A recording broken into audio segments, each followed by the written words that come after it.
Oke, selamat siang semuanya. Kita mau review sebelum minggu depan UTS. Oke, karena di kelas mungkin yang lain di mute ya.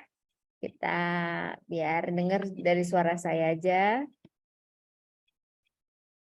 Arti dan manfaat bermain. Dan hakikat bermain. Kita lihat ya. Bermain adalah kegiatan anak-anak lakukan sepanjang hari karena bagi anak bermain adalah hidup dan hidup adalah permainan menurut Mayesti ini. Piaget dan Mayesti mengatakan bahwa bermain adalah sesuatu kegiatan yang dilakukan berulang-ulang dan menimbulkan kesenangan atau kepuasan bagi diri sendiri. Sedangkan Parton memandang kegiatan bermain sebagai sarana sosialisasi, diharapkan melalui bermain dapat memberi kesepakatan anak bereksplorasi, menemukan, mengekspresikan perasaan, berkreasi, dan belajar secara menyenangkan. Jadi bermain itu banyak banget manfaatnya, bisa belajar tentang mengenal diri sendiri, dengan siapa ia hidup, serta lingkungan tempat di mana ia hidup. Nah, ini masih menurut tokoh-tokoh.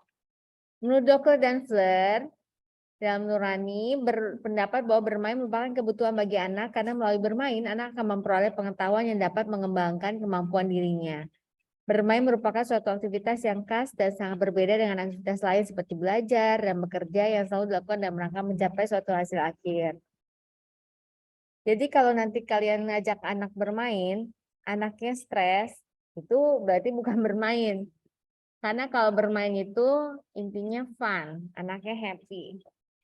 Karakteristik bermain. Apa itu? Bahan bocor ya? Karakteristik bermain anak. Bermain relatif bebas dari aturan-aturan. Bermain dilakukan seakan-akan kegiatan itu dalam kehidupan nyata. Bermain lebih memfokuskan pada kegiatan atau perbuatan daripada hasil akhir atau produk. Jadi kalau bermain, ayo dengerin. Jadi kalau bermain itu, kalau fokusnya pada hasil akhir, berarti esensi bermainnya hilang. Karena kan enjoy lagi prosesnya. Misalkan main ular tangga, ya memang kita pengen menang nih gitu. Tapi kan proses lagi, wah, ya gitu lagi proses mainnya itu yang harus yang dapat poin penting. Jangan berpikir harus menang terus kalau nggak menang stres. Wah itu udah beda tuh esensi bermainnya. Bermain memerlukan interaksi dan dari keterlibatan anak-anak. Nah ini arti bermain bagi anak. Oke, anak memperoleh kesempatan mengembangkan potensi yang ada padanya. Anak dapat menemukan dirinya, yaitu kekuatan dan kelemahan, kemampuan minat kebutuhannya. Dengan bermainnya bisa kasih peluang bagi anak untuk berkembang seutuhnya, baik fisik, intelektual, bahasa, perilaku, semuanya. Terus terstimulasi juga panca inderanya. Cara alami memotivasi anak untuk mengetahui sesuatu yang lebih mendalam lagi. Bermain adalah belajar. Bener banget ya ini. Ketika anak suasananya fun kan, lagi main, sebenarnya kalau mereka lebih menyerap, lebih masuk. Jadi kemampuan intelektual anak sebagian besar dikembangkan pada saat bermain. Makanya mata kuliah bermain dan permainan ini jangan dianggap remeh. Kadang orang tua, ngapain sih sekolahnya cuma main-main aja. Padahal ketika bermain anak sedang belajar. Oke. Bermain itu bergerak. Dan usia PAUD itu adalah usia anak yang memang lagi aktif-aktifnya bergerak. Kecuali kalau anak berkebutuhan khusus, beda ya. Maksudnya bergeraknya nggak terkontrol, itu kasus khusus. Tapi secara alami, secara normal memang fitrahnya anak, memang naturalnya anak itu bergerak.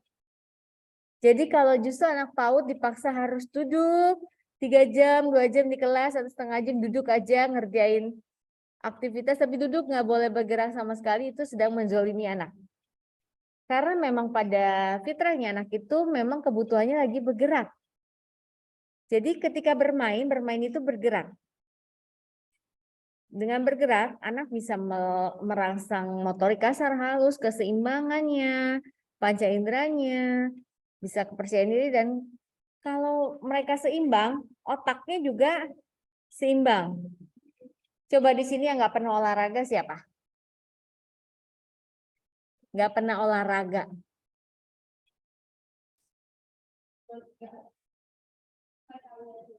Olahraga tuh bisa jalan kaki, sepedaan, senam, zumba, yoga, berenang, badminton, apalah.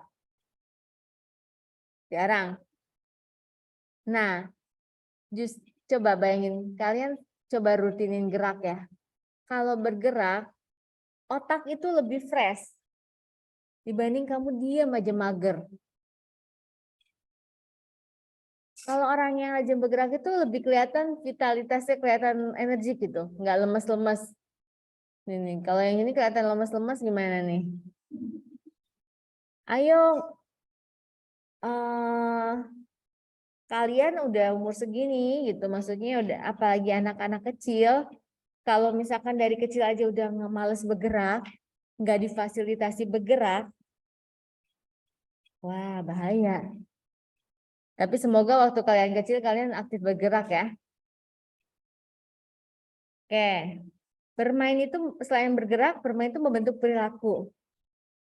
Anak jadi tahu sopan santun, disiplin, tertib, aturan, fair, adil. Kadang kan, ih kamu curang, kok kamu duluan nih? Ya itu kan anak jadi tahu konsep jujur, konsep curang gitu. Nah ini penggolongan teori bermain. Ada teori klasik nih. Bisa dibaca ya. Teori kelebihan energi. Spencer. Jadi manusia mempunyai sejumlah energi yang digunakan untuk mempertahankan hidup. Energi yang tidak terpakai untuk mempertahankan hidup digunakan untuk bermain dan menjadi energi lebih. Terus ada teori relaksasi. Bermain bertujuan mengisi kembali energi yang dipakai dalam bekerja atau melakukan kegiatan lainnya. Relax. Main relax. Kadang ada orang yang habis di tengah kerja gitu. Kadang suka orang yang main gadget, main games. Sekarang kan mainannya banyak kan gadget, games. Olahraganya mainnya e-sport. Wah. Ada main games tapi olahraganya tapi lewat gadget. Kan udah ada lomba-lombanya kan e-sport gitu. Nah, ya itu tujuannya juga buat relax ya. Terus ada teori rekapitulasi. Jadi anak-anak mengulang aktivitas para leluhurnya, manjat pohon, dan sebagainya. Teori insting, bermain menjadi semacam latihan awal untuk mempersiapkan anak untuk peran-peran yang akan dilakukan kemudian hari. Kan anak main tuh kadang otomatis nih, perhatiin nggak anak main masak-masakan. Oh nggak tahu zaman sekarang nih, jarang lihat anak-anak daun dipetekin. Karena dia mungkin di rumah ngelihat mamanya atau orang tuanya atau mbaknya atau tambinya masak. Jadi dia ikuti main masak-masakan atau ayo kamu jadi ayah, aku jadi ibu, main ibu-ibuan gitu. Itu instingnya anak aja. Terus ada teori modern, itu teori klasik ya. Teori modern setelah Perang Dunia I, perbedaan utamanya adalah bahwa teori modern memberi tekanan pada konsekuensi bermain bagi anak. Ada psikoanalisis nih, ingat perkembangan. Bermain pada anak sebagai alat yang penting untuk pelepasan emosi. Makanya ada play terapi. Ada terapi bermain kalau di psikologi itu. Terapi bermain itu biar anak bisa keluar traumanya, emosinya, semuanya kan kalau suasana tes mungkin nggak keluar. Tapi kalau lagi bermain tanpa sadar, misalkan dia main dikasih boneka dia main terus dia bilang, ih, aku mau bunuh mamaku, misalkan. Tanpa sadar, padahal dia lagi main boneka, tapi gitu kan kita jadi bisa lihat, observasi lagi. Karena mama sudah menyakiti kakakku misalkan atau apa. Oh, mungkin jadi ketahuan. Kalau dia ada masalah apa nggak akan cerita. Tapi pas lagi bermain gitu tanpa sadar dia bisa mengeluarkan isi hatinya. Bisa juga bermain jadi untuk mengembangkan imajinasi, harga diri dan sebagainya, keterampilan sosial. Terus teori perkembangan kognitif juga bilang mereka melatih menggunakan informasi-informasi baru dan keterampilan-keterampilan yang sudah dikenal. Dengan bermain mereka bisa mengembangkan pengetahuannya, informasi baru gitu. Vygotsky menekankan pemusatan hubungan sosial sebagai hal penting mempengaruhi perkembangan kognitif. Karena pertama-tama anak menemukan pengetahuan dalam dunia sosialnya, kemudian menjadi bagian dari perkembangan kognitif. Jadi bermain merupakan cara berpikir anak dan cara anak memecahkan masalah. Nilai bermain yang berguna untuk mengembangkan kemampuan dan potensi anak bagi kognitif. Bisa dilihat ya. Bagi kognitif apa manfaatnya atau nilainya nih? Ya untuk bisa explore, berkreasi, inisiatif, semuanya. Terus kalau bagi fisik ya jelas bisa banyak gerakan atau permainan yang membutuhkan gerak otot-otot besar. Jadi membentuk fisik dan bangun tubuh ya. Terus ada keterampilan motorik halus, bermain meronce, melipat, semuanya gitu. Jadi memang belum keseimbangan. Main di jalan di balok titian atau main lempar tangkap bola atau main apa sih tradisional ada kalau di tempat saya dulu cing benteng, tahu gak cing benteng? Jadi ada benteng terus lari kejar tangkap, pegang itu nggak tahu kalau di sini namanya apa ya? Jagaan. Ya bisa juga. Terus ada apa itu engklek? Engklek ya? Kayaknya sama aja sih, cuma namanya aja yang beda tiap daerah. Dulu ada ini galasin. Kalau kalian apa tuh? Hah? Di apa sih dihalangin mau lewat gitu loh. Apa? Main apa? Kampungan. Kapung. Oh ya, bahasanya beda-beda. Jadi ya itu kan buat fisik. Coba nanti beresin dulu materi, semua beresin, nanti kita main. Ya, praktek sini kalian nanti dalam kelompok. Ya itu nanti yang pertemuan habis UTS kalian harus ngerancang permainan yang bisa mengembangkan kognitif, bahasa, sosial, emosi harus ada tuh. Mulai diincar mau main apa yang bisa menggali semuanya. Terus semuanya main, ya. Jadi kelompok yang ini nanti yang lainnya juga ikut main. Kalau seru saya juga ikut main. Bagi perkembangan sosial emosional. Jadi bermain tuh bisa jadi media menyalurkan emosi, ekspresi.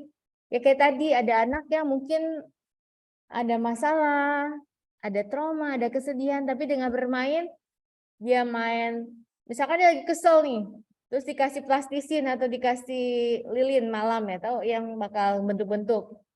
Terus atau dikasih adonan dia kesel gitu, penyaluran energi daripada dia mukul orang kan. Nah, kalian juga gitu bisa kalau misalkan lagi kesel, diselingkuhin sama pacar,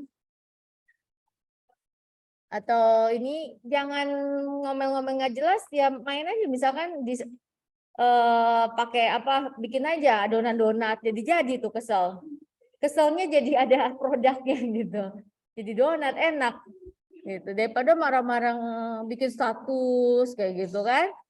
Nah anak-anak juga kan mendingan disalurkan dengan bermain, misalkan daripada ada anak yang gampang emosi misalkan, ya udah suruh lari atau main apa kan jadi energinya habis, gimana mau marah udah capek kan, nyampe rumah minum istirahat. Untuk anak-anak yang berenergi lebih itu bermain itu salah satu solusi. Nah manfaat bermain memicu kreativitas, cerdaskan otak, menanggulangi konflik, melatih empati, panca indera, bisa sebagai media terapit yang saya bilang tadi. Bisa juga untuk menghasilkan penemuan. Karakteristik bermain bagi anak. Menurut Monto lalu, hal yang dilakukan dengan sukarela, pilihan anak, kegiatannya menyenangkan, simbolik, dan bermain anak aktif melakukan kegiatan. Menurut Jeffrey, McConaughey, dan Hewson, bermain tuh muncul dari dalam diri anak, bebas dari aturan yang mengikat. Kalau bermain terlalu banyak aturan, nanti kamu begini nggak begini, wah itu jadi nggak seru kan. Kalaupun ada aturan ya aturan yang memang aturan permainan, jangan ada aturan Kalau mau main ular tangga kamu harus pakai bajunya warna ini, celananya harus ini, oh ribet banget gitu kan. Jadi bermain adalah aktivitas nyata sesungguhnya, fokuskan pada proses daripada hasil. Harus didominasi oleh pemain, melibatkan peran aktif dari pemain. Peran guru terus apa nih dalam kegiatan bermain? Observasi. Dapat data loh, guru dapat data yang kaya sekali ketika dia mau mengobservasi ketika anak bermain. Cara anak mainin permainan gimana, kasar apa enggak, oh ngambilnya langsung berat gitu. Jangan-jangan dia memang belum seimbang badannya. Tangannya belum kuat. Kalau ngambil apa-apa jatuh. Ngambil congklak, bruk jatuh. Kita udah mau sujon aja nih anak, ayo misalkan. Kenapa berantakan ini? Ternyata dia belum kuat. Otot-ototnya, makanya dia belum bisa megang. Makanya kuatnya observasi. Sikap anak waktu bermain, aktif atau diam. Mainnya ikut-ikutan atau menunggu perintah atau malah dia yang memerintah. Berapa waktu yang digunakan untuk satu jenis kegiatan bermain? Jenis permainan apa yang paling sering atau diminati anak, bisa jadi ketahuan tuh minatnya anak apa. Kalau main sendiri atau bersama teman. Anak mandiri melakukan kegiatan bermain atau tidak, anak mau mengalah atau mau menang sendiri. Ciri bermain, ciri permainan anak yang baik. Nah ini yang sudah kalian kemarin presentasi juga ya. Kelompok siapa saya nggak ingat tuh. Anak memiliki kesempatan yang berlimpah dan berkesinambungan. Mereka juga hendaknya mendapat kesempatan untuk menurut perasaannya aman gitu. Berbagai perbedaan dapat diakomodasikan. Terus bisa diperhitungkan yang kira-kira bisa kemungkinan timbulnya masalah emosi, sosial, fisik. Tujuan jelas, konsisten yang memungkinkan untuk dicapai. Evaluasi dilakukan baik secara formal maupun informal. Kemungkinan trial error pasti ya. Kemungkinan ada kesalahan diakui dan dapat dimaafkan serta ada kesempatan untuk mencoba lagi. Pengalaman diberikan dalam hal pengendalian diri dan rasa frustasi. Dan semua komponen permainan menumbuhkan kemampuan berinteraksi sosial secara positif. Tahapan umum perkembangan bermain. Nah, anak 2-3 tahun manipulatif. 3-4 tahun simbolis. Terus eksplorasi. Masih kaget terus sih. Saya kaget. Ya. Kenapa? Iya, langsung aja. Terus tahap eksperimen. Terus tahap dapat dikenal 5-6. Ini tahapan umum bermainnya. Terus perkembangan bermain. Ini menurut James Piaget. Ada ini udah tahu ya, sensory motoric play, symbolic play 2-7 tahun. Konkret operasional 8-11 tahun. Operasional formal 11 tahun ke atas. Nanti kalau udah 11 tahun ke atas ini udah punya rasa kompetitif ya, jadi udah bisa kompetisi. Ayo fokus. Terus yang konkret operasional 8-11 tahun ini udah bisa pakai strategi. Udah bisa lomba. Udah bisa mulai ngenal lomba ya. Terus kalau 2-7 tahun eksplorasi, manipulasi pakai simbol. Kalau yang 0-2 tahun dia lagi explore. Jadi fungsi semua panca inderanya. Nah, ini menurut Middle Parton. Ini kalian sambil saya jelaskan, kalian sambil belajar karena kayak review lagi kan dari awal sampai akhir nih. Middle Parton itu ada on occupy. Jadi mengamati kegiatan orang lain bermain dengan tubuhnya, naik turun tangga, jalan sana semari tanpa tujuan. Bila tidak ada yang menarik perhatiannya. Onlookers, penonton pengamat, dia mengamati, nggak ikut bermain tapi dia ngamatin. Soliter, dia bermain tapi sendiri, nggak sama siapa-siapa. Terus paralel kayak gini. Misalnya, kamu siapa Mbak? Namanya siapa? Siapa? Nabila. Sebelahnya, misalkan Nabila sama Anjeli. Lagi main, Nabila main mobilan. Anjeli main boneka. Mereka duduk sebelahan, tapi mainnya masing-masing. Itu paralel. Kalau asosiatif, bermain anak dengan jenis permainan sama, terjadi percakapan, saling tuh ngobrol, saling ini pinjam-pinjam, tapi tidak ada kerjasama, nggak ada aturan, nggak ada kerjasama. Seru-seruan aja. Oh, lari sana lari sini tapi nggak jelas permainan apa. Nah, kalau kooperatif ini dia sudah ada aturannya, udah terarah. Bermain bersama tapi sudah terarah. Nah, menurut Harlock ada tahap eksplorasi, tahap alat bermain, toy stage. Cara mainnya gimana ya gitu. Pertama eksplorasi dulu, terus tahap alat bermain, terus tahap bermain play stage. Udah tahu gitu. Tadi kan dieksplor dulu cara ini. Misalkan ada permainan. Ini gimana sih cara mainnya? Diamatin, dieksplor, terus dicari tahu gimana cara bermainnya. Tahap alat bermain toy stage itu saat bermain dia udah bisa maininnya.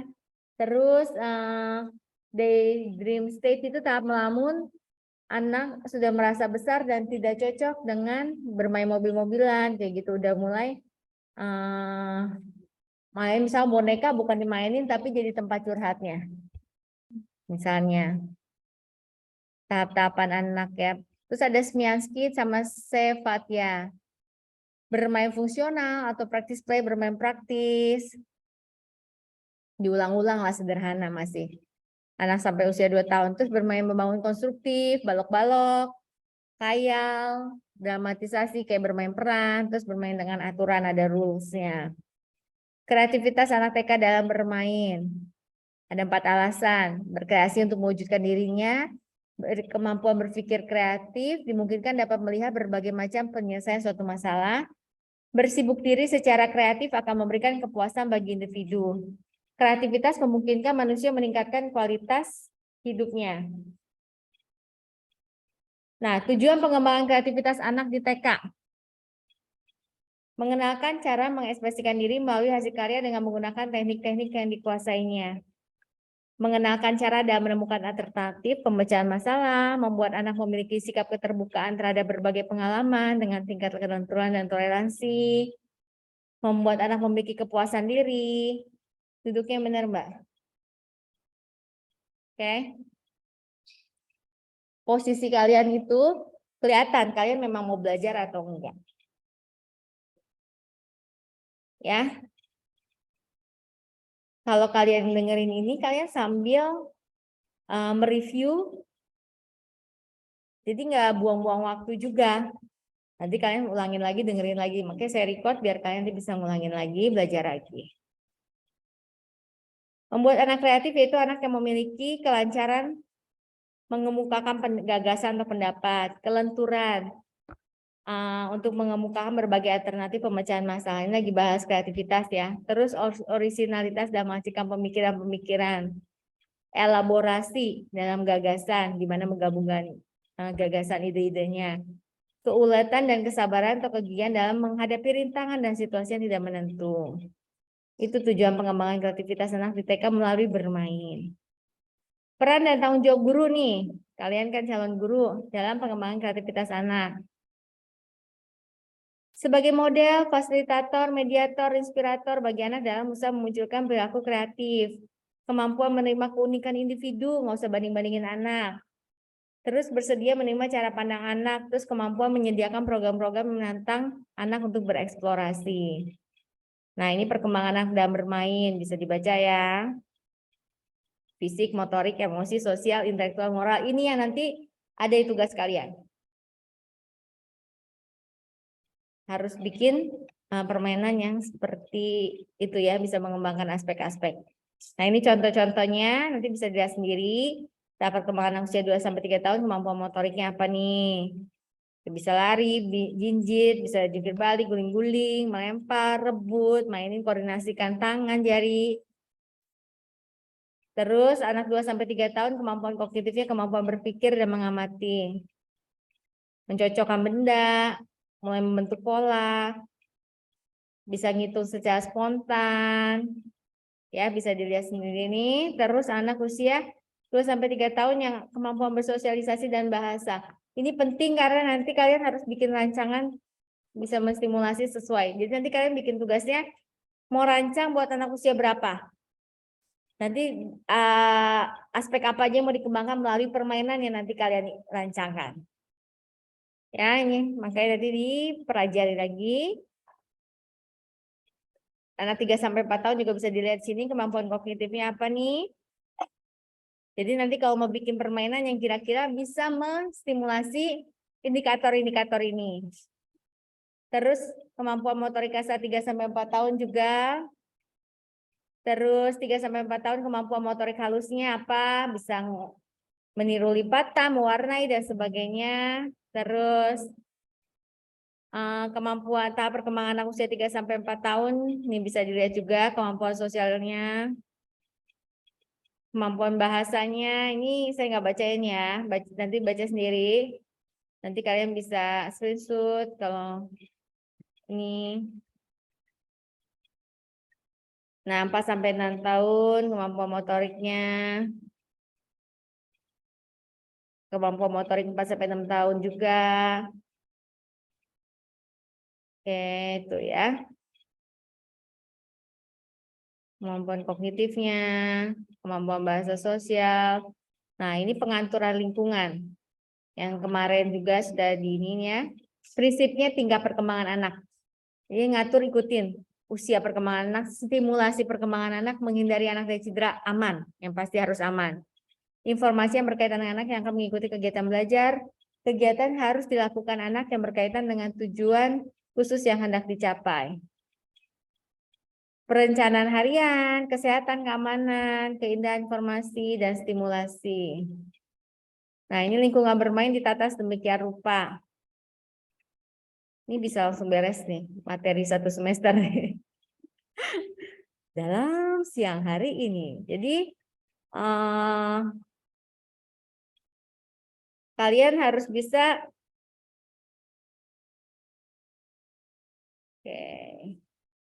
ngatur gimana kursinya, terus kapan harus pakai tikar atau pakai kursi, kapan harus alat peraga disiapin, kelompokin, letaknya gimana, dikasih batas area, tapi harus ada area yang tenang.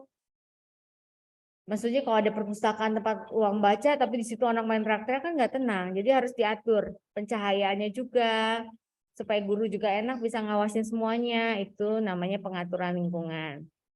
Nah, ini perabotnya harus aman. Sesuaikan dengan kondisi anak, minat dan kemampuan, kualitas dan kawetan. Alat yang dipilih dapat dipakai untuk berbagai tujuan pembelajaran. Perabot sebaiknya mudah dipindahkan dan disesuaikan dengan ukuran anak. Oke, pengaturan lingkungan belajar dan bermain di luar kelas. Tanggung ya, kita beresin aja semuanya. Lanjut.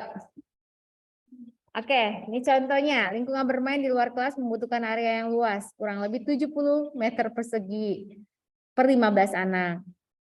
Jadi keseimbangan areanya ada yang kasar, keras, lembut. Ayo, masih fokus. Mbak, jangan melamun. Jalan kecil atau trotoar. Trotoar juga disiapin. Pemilihan peralatan bermain sesuai dengan tingkat perkembangan dan kebutuhan anak. Adanya pagar pengaman supaya anak, ini anak PAUD ya. Kalau nggak ada pagarnya, kabur kemana-mana tuh anak. Aduh, belum ada mobil. Wah, stres kalian kalau misalkan. Yang pertama harus aman. Terus jarak permainan juga harus dilihat, dirancang. Jangan alat permainannya yang tajam, yang bisa melukai misalkan. Terus harus kuat. Nggak ada listriknya, aliran listrik. Jadi gurunya harus ngawasinnya luar biasa nih. Nah, ini contoh aktivitas bermain dan aneka ragam permainan. Yang pasti harus berfungsi mendidik, memberikan pemahaman, kebiasaan, dan bisa menstimulasi secara optimal. Persyaratan alat bermain nih, fungsi pedagogis, sesuai usia dan taraf perkembangan. Ukuran dan bentuknya sesuai dengan usia anak, aman dan tidak berbahaya, menarik bagi baik warna maupun bentuknya. Awet, murah, dan mudah diperoleh. Jumlah mencukupi kebutuhan anak.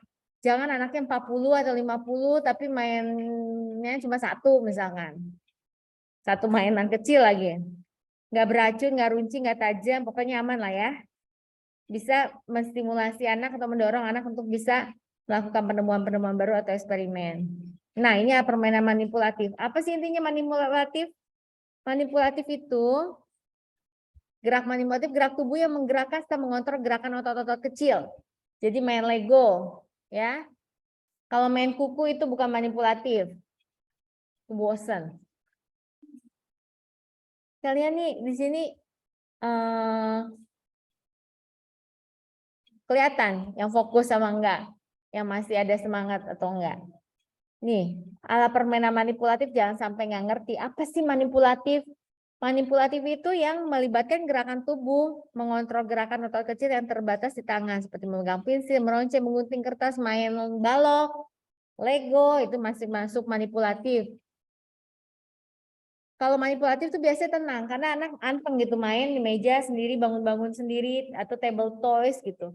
Terus biasanya self korektif, maksudnya apa puzzle. Kalau salah kan ya nggak pas kalau dipasang.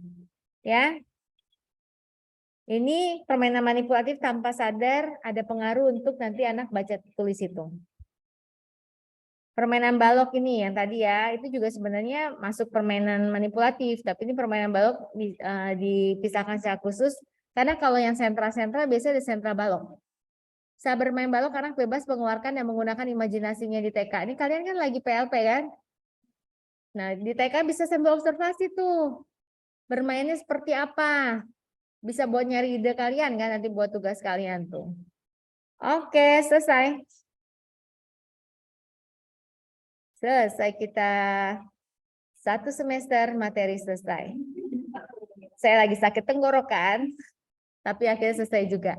Semoga kalian bisa, jangan puas ya dengan materi yang ini, jangan puas. Kalian tetap harus cari dari buku sumber yang lain. Karena tadi cuma rangkuman.